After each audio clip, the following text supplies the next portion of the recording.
বলতে মামা এমন বেশে কেসটা কি গো? বুঝলি, সে অনেক দিন আগেকার কথা। আমি তখন থাকতাম হাতুড়ি পোঁতা গ্রামে। হাতুড়ি পোঁতা গ্রামের জমিদার ছিলেন পিসিমার শ্বশুর মশাই, মানে আমার পিসে মশাইয়ের বাবা গগনচরণ। জমিদার গগনচরণ আমাকে দেখলেই খচে যেত, সময় পেলেই আমাকে দিয়ে হাত পা টেপাতো। ওই গগনচরণের নেশা ছিল হচ্ছে কুস্তি। কুস্তি? গগনচরণ কি কুস্তিগির ছিল? আরে দূর, না না, ওর দুটো আধ খাওয়া, মানে হাড় গিলে কুস্তিগির ছিল। সারাদিন ওই দুটো কুস্তি লড়তো আর গগনচরণ বসে বসে দেখতো।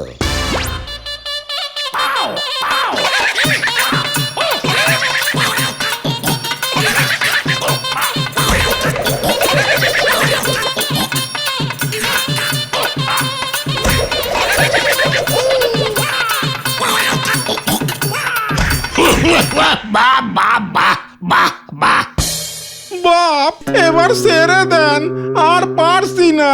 সকাল থেকে শুধু 10-12টা ছোলা খেয়ে আছি, সঙ্গে গুড়ও জোটেনি। দুধ দেন না, বাদাম নেই, গায়ে জোর আসবে কেমন করে? দুপুরে তো দেবেন 3টে করে বাসি রুটি। ওদের বেশি খেললে শরীরে চর্বি জমবে, এত খাই খাই করিস না, প্র্যাকটিস কর। সামনের সপ্তাহে বড় আধুলি গ্রামে কুস্তির প্রতিযোগিতা। দেশ বিদেশ থেকে বাঘা বাঘা সব পালোয়ানেরা আসবে, তোদের নিয়ে যাব আমি, তোরা লড়বি। না না না, আমি যাব না। আমিও না, দেহে যতটুকু প্রাণ আছে ততটুকুও বেরিয়ে যাবে, আমি পালাই। আমিও। তোর জন্য ওরা পালিয়েছে, তুই না থাকলে তোর খাওয়াটা তো ওরাই পেত হতচ্ছাড়া। তাই বড় আধুলি গ্রামের কুস্তি তুই লড়বি, মনে থাকে যেন এটা আমার হুকুম। তারপর তো ভাই কি সেই করুণ কাহিনী। যতই গরিব হোক, জমিদার তো হুকুম দিয়েছে, পালন তো করতেই হবে। আমাকে পালোয়ানের ড্রেস পরানো হলো, বুঝলি।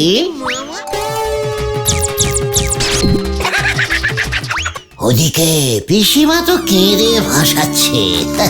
সবাই জানতো আমি আর ফুল বডিতে ফিরবই না। আমার ঘেঁটিটা ধরে নিয়ে রওনা হলো গগনচরণ।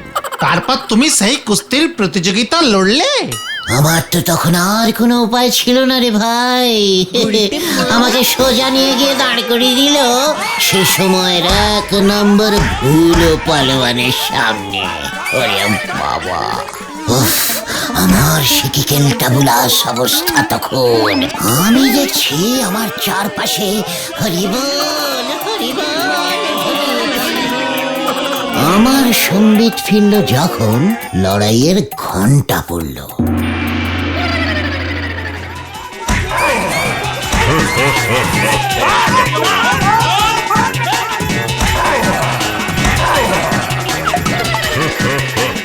আমি ধপাস হয়ে পড়তেই ধ্যান ফিরল।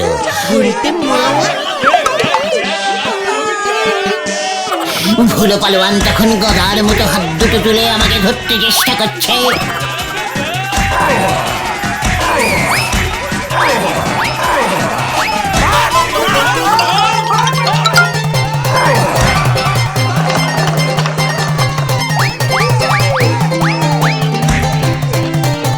জিতে ফিরতে হবে, ও থোটা মুখ ভোতা করে দে, নয়তো সব ছোলা গুড়ের পয়সা তোর থেকে উসুল করবো। রেফারি দেখছি আমার পেছনে দৌড়াচ্ছে।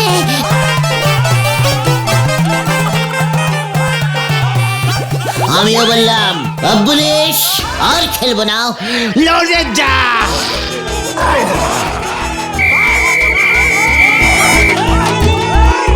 দেখলাম খেলতেই হবে, না মানে মরতেই হবে। আর মরতে যখন হবে তখন এভাবে কিছুতেই দাঁড়িয়ে দাঁড়িয়ে ওই ভুলোর হাতে মরবো না। লড়ে যা। ঠ্যাং খোঁজা করে দেব যদি ওখান থেকে না লড়ে পালিয়ে আছিস। লড়ে যা। আমারও হঠাৎ করে একটা বুদ্ধি এলো মাথায়।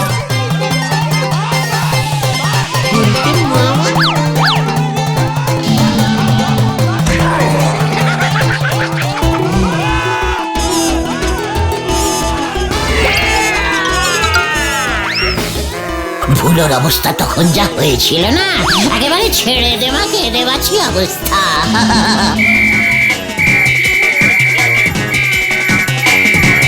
তখন দেখি রেফারি আমার ঠ্যাং ধরে টানছে, আর আমিও ভুলোর গোপ ধরে টানছি। কি তেলটা বুলাচ্ছি।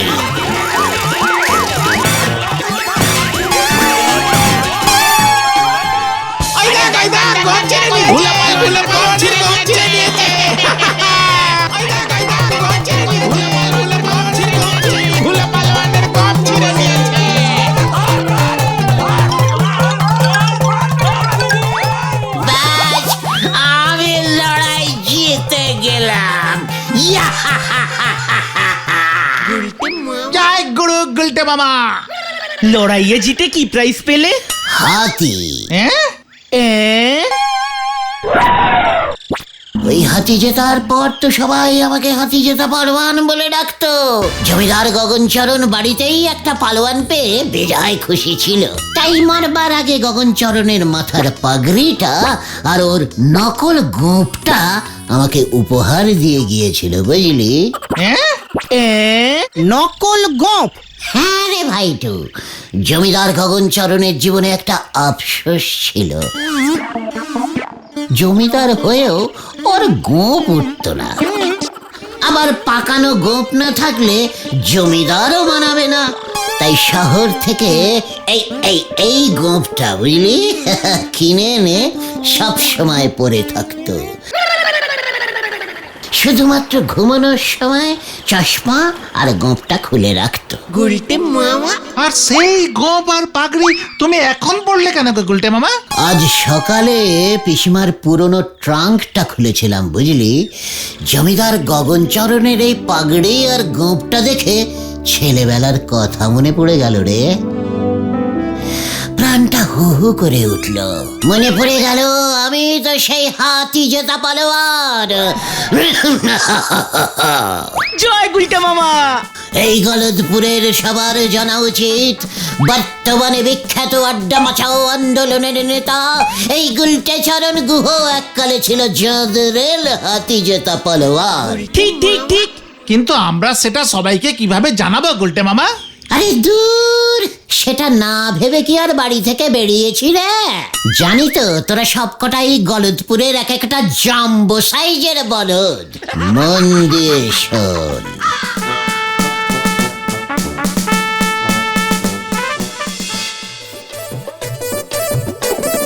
গুলটে মামা। গুলটে মামা।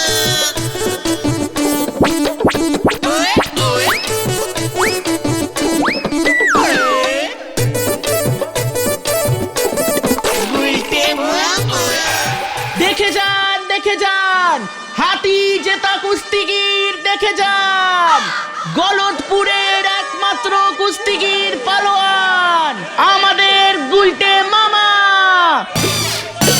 ইয়ে মানে হাতি জেতা পালোয়ান। দেখে যান সবাই, দেখে যান। ওয়ে বাপ রে বাপ, গুলচে আবার পালোয়ান হলো কবে? হাতি জেতা না ছাই পালোয়ান? এই চেহারায় কুস্তি মস্করা করার আর জায়গা পাওনি তোমরা। একদম সত্যি কথা, গুলটে মামা কুস্তি লড়ে হাতি জিতেছে। বিশাল পালোয়ান। দেখে যান, দেখে যান, দেখে যান। ওরে বাপ রে বাপ, বুঝে বাপজি বাপ, তাই তো বলতেছি এখানে এমন চিৎকার জুড়েছে কে? গুলটে বাবু দেখতেছি সংসদে ঢং মেরে দাঁড়িয়েছে। হাতি জেতা পালোয়ান দেখো নড়াদা।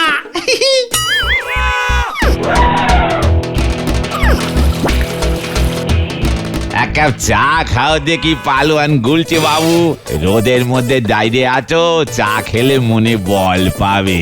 আমার সারা শরীরে এখন বল রে।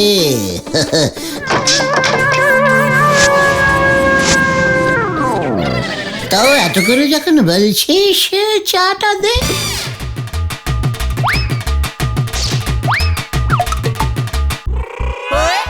আসুন আসুন, বিনা পয়সায় পালোয়ান দেখুন। এ পালোয়ান দেখবো, চল চল চল পালোয়ান দেখবো। এ পালোয়ান এসেছে, পালোয়ান এসেছে, পালোয়ান দেখবো, পালোয়ান। আসুন আসুন, শেষ সুযোগ, শেষ সুযোগ, দেখে যান। আসুন আসুন। এই নোরা, আরে কাপ চা দিয়ে যা তো।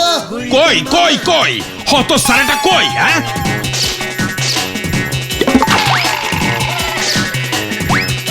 উজবুক আবার স্কুলের মাঠে পড়াশোনা বন্ধ করবার মতলব করেছে। আমি এক্ষুনি বলহরি দারোগাকে খবর দেব। এ কি কেস গন্ডগোল মনে হচ্ছে। ইয়ে, হাতি জেতা গুলটে মামা। গুলটে মামা পালা। চল রে ভাই, অন্য জায়গায় যাই। এই খাও, হাম। বোঝো ঠেলা। এই উজবুক, পালাবি কোথায়? আমি থানায় তোর নামে নালিশ জানাবো রে হতচ্ছাড়া। মানে কথা একই বলছো হে হরিবল? ওই গুলটে হতচ্ছাড়া পালোয়ান হয়েছে, তাও একেবারে কুস্তি লড়া পালোয়ান। কি কাণ্ড! তাহলে আর বলছি কি? মানে কথা এতে তোমার আবার কাণ্ড কি হলো হরিবল? আগে বলো হরি। ওই একই হলো। সব কি বলছেন? স্কুলের হেড স্যার নটু বাবু ওই গুলটের নামে নালিশ করেছে, ওকে ধরতে হবে। কিন্তু কোন আইনে ধরবো সেটা তো বুঝতে পারছি না গোবিন্দ বাবু। এই শোনো হে হরিবল, পালোয়ানের কথা শুনে আমার মাথায় মানে কথা একটা মতলব এসেছে। দেখি তোমার জন্য আমি কি করতে পারি। গুলটে পালোয়ানকে এবার মনে হচ্ছে আমার কাজে লাগবে। রাখলাম হরিবল। আগে বলো হরি। কি কাণ্ড! হেড স্যার নটুবাবু যে সত্যি সত্যি আমার নামে থানায় নালিশ করে দেবে সেটা তো বুঝতে পারিনি রে। স্কুলের ক্লাসের সময় নাকি তুমি নষ্ট করেছো। ওই দিন নাকি অঙ্ক পরীক্ষা চলছিল, ছেলেরা নাকি পরীক্ষা না দিয়ে তোমাকে দেখতে ছুটে এসেছিল। কে বলেছিল এই ঘটনাটাকে এত চিৎকার করতে? চাপ বাবা। গুলটে মামা, ও গুলটে মামা, এক্ষুনি চলো, এক্ষুনি চলো, ঝোলা গোবিন্দ তোমাকে ডেকেছে। হোয়াট? গোবিন্দ গুছাই আমাকে কল দিয়েছে? হ্যাঁ, বাবাকে দিয়ে বলে পাঠিয়েছে। বাবা আমাকে বলল এক্ষুনি আমি যেন তোমাকে বলি। একদিকে নটুবাবু, অন্যদিকে ঝোলা গোবিন্দ, আরেকদিকে বলো হরি দারোগা। সবাই একসঙ্গে। আমার পালোয়ান হওয়াটা ওদের সহ্য হচ্ছে না রে। তাহলে কি তুমি যাবে না? আলেবাত যাবো, আলেবাত যাবো। ঝোলা গোবিন্দের সঙ্গে বলহরি দারোগার যা ইন্টু মিন্টু সম্পর্ক, কখন আবার কি কমপ্লেন করে দেবে কে জানে। তার থেকে বরং চল শত্রুর সঙ্গে মুখোমুখি সাক্ষাৎ করে আসি। চলো। উল্টে মামা।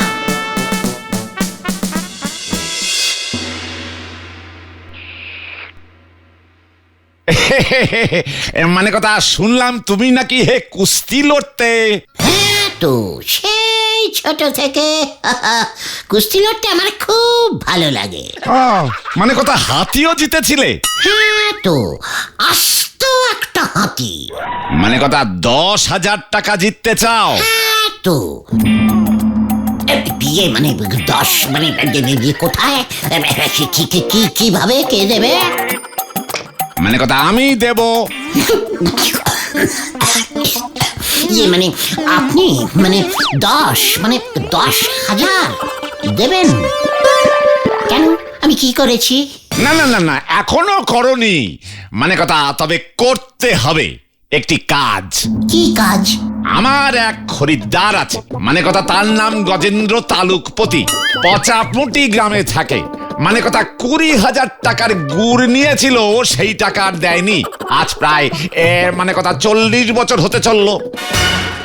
গজেন্দ্র গুড় যখন কিনেছিল তখন ও ছিল 30 বছরের পালোয়ান, এখন প্রায় মানে কথা 70 হবে।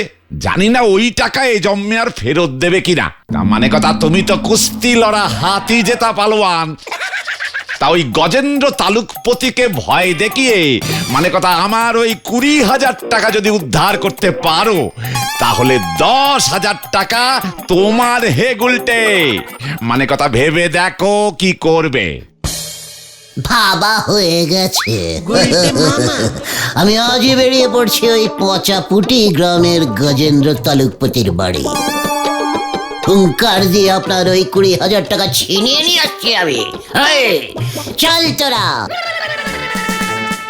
আসা যাওয়ার খরচাটা আমাদের দিয়ে দেবেন স্যার।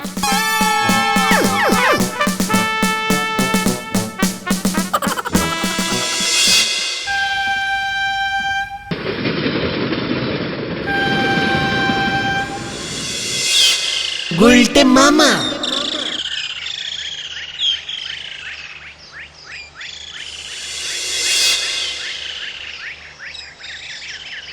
ট্রেন থেকে নেমে সেই কখন থেকে তো হেঁটেই যাচ্ছি, সবাই তো বলছে আর একটু এগোলি। ওই লোকটাকে জিজ্ঞেস করো তো গুলটে মামা।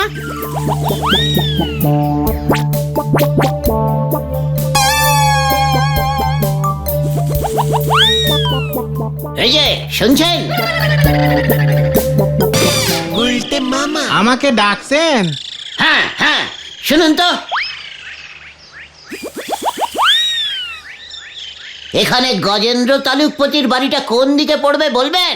একেবারে ঠিক ঠিক বলবেন কিন্তু, নয়তো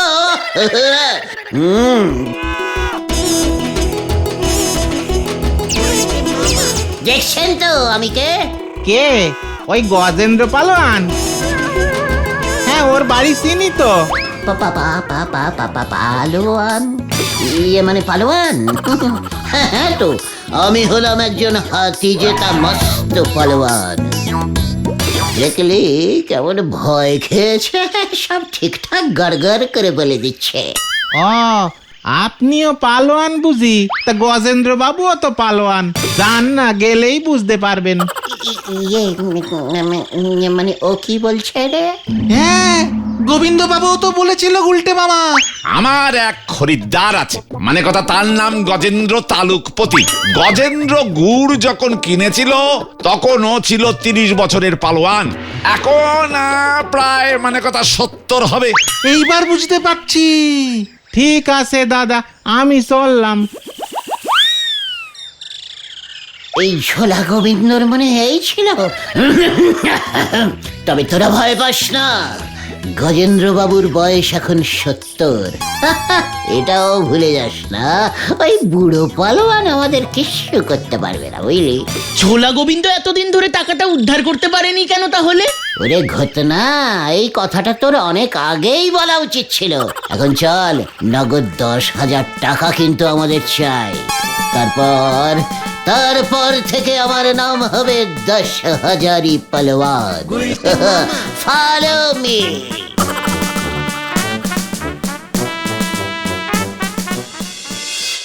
কি এত বড় সাহস ওই গোবিন্দর? এর আগে 15 জনের যা ব্যবস্থা করেছি, তোদের অবস্থাও আমি তাই করব। গজেন্দ্র বাবু, এমন কথা বলতে নেই। আমিও একজন পালোয়ান, আপনিও একজন পালোয়ান। পালোয়ানে পালোয়ানে পালাতুতো মানে মাস্তুতো ভাই। ও, তুই পালোয়ান বুঝি? গুলটে মামা। গুলটে মামা। দেখে তো মনে হয় না।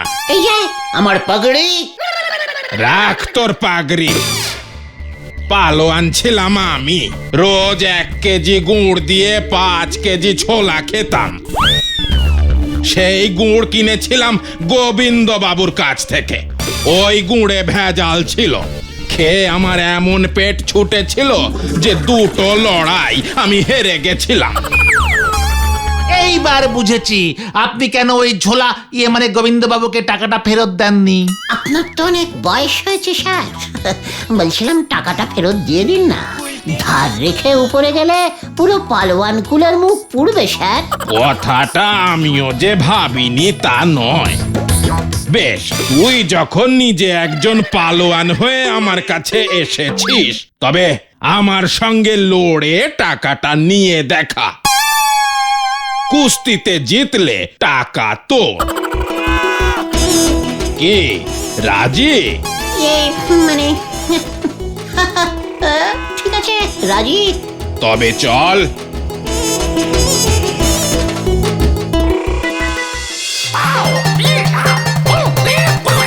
এখনো ভেবে দেখুন স্যার, এই বুড়ো বয়সে কি দরকার এত রিস্কিং নেওয়ার? হাড়গোড় ভেঙে গেলে তো জোড়া লাগবে না। তাই বুঝি? তবে দেখ বুড়ো হাড়ের জোর।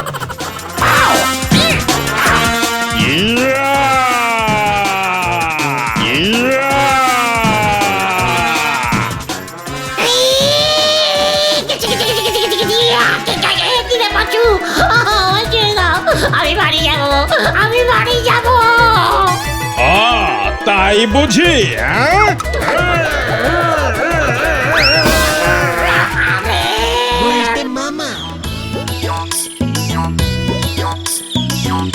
সরে যান, সরে যান। হসপিটাল কেস, সরে যান, সরে যান, সরে যান। ওরে, আমি কি বুঝেছি নাকি রে ওই ঝোলা গোবিন্দ আমাকে এভাবে ফাঁসাবে? এই পুরো প্ল্যানটাই ওই হেড স্যার নটুবাবু, বলহরি দারোগা আর গোবিন্দবাবু মিলে করেছে গুলটে মামা, আমি নিশ্চিত। ও আমি অনিশ্চিত, আমি আর পালোয়ানগিরি করবো না রে ভাই টুকন, নরমাল গুলটে মামা হয়েই থাকবো। জয় গুলটে মামা, জয়। গুলটে মামা থাকাই ভালো রে।